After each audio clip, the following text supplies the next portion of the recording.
Hi there, it's Kathy.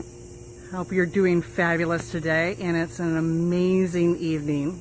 I'm doing this a little later than I thought I was going to do it, but you adjust with the times. We actually just got done with a photo shoot this afternoon for our Adore Body Care line.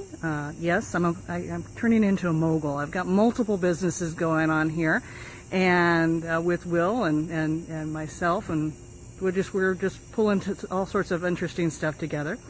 And I wanted to talk with you a little bit about that forensic marketing project again. I actually learned a lot today through the photo shoot, as well as some other things that made it easier to talk about this next subject, and that's about brand identity.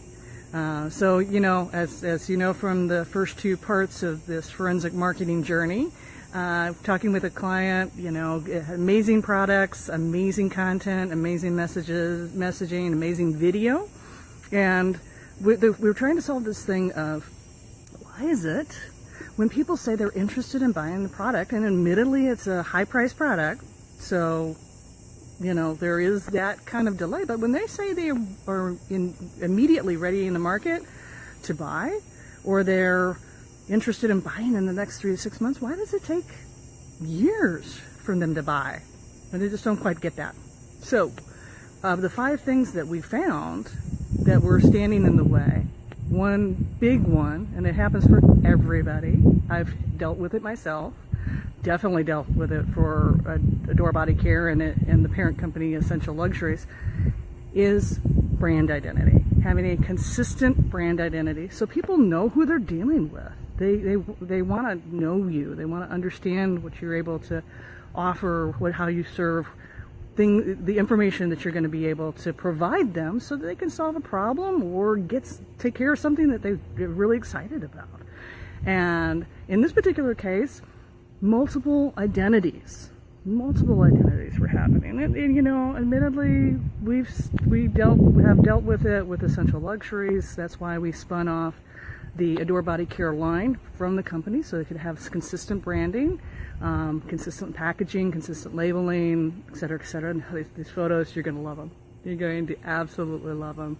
Maricela did an amazing job, and I can't wait to share that with you. But in the meantime, you deal with, who is this company that you're dealing with, especially online. You get, when a customer comes to your website, they need to clearly understand who that is, what the kind of value there is, and that's just in nanoseconds. I mean, being at the ability to say, yeah, these people can help me solve my problem, and then be able to make a purchase, which we're going to talk a little bit about tomorrow.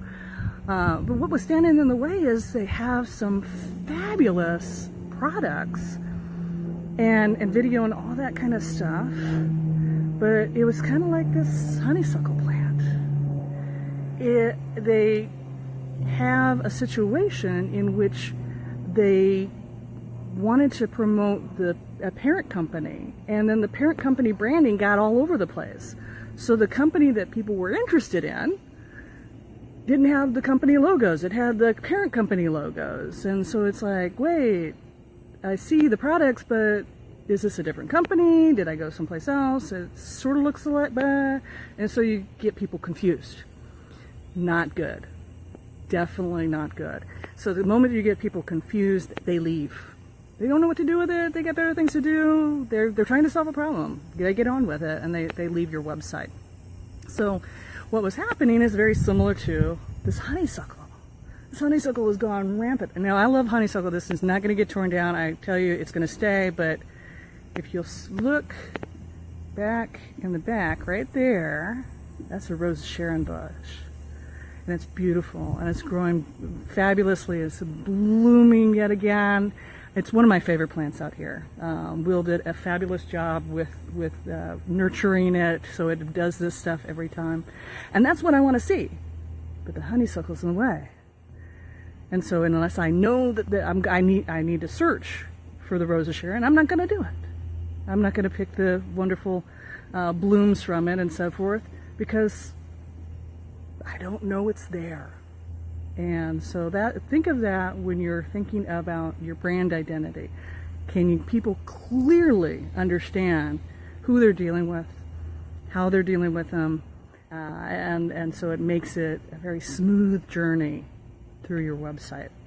So just something to go ahead and think about for your own efforts, so that you don't get to a place you have to get forensic marketing involved to go ahead and define what's going on. Hope you have a wonderful evening, and we'll talk a little bit more tomorrow.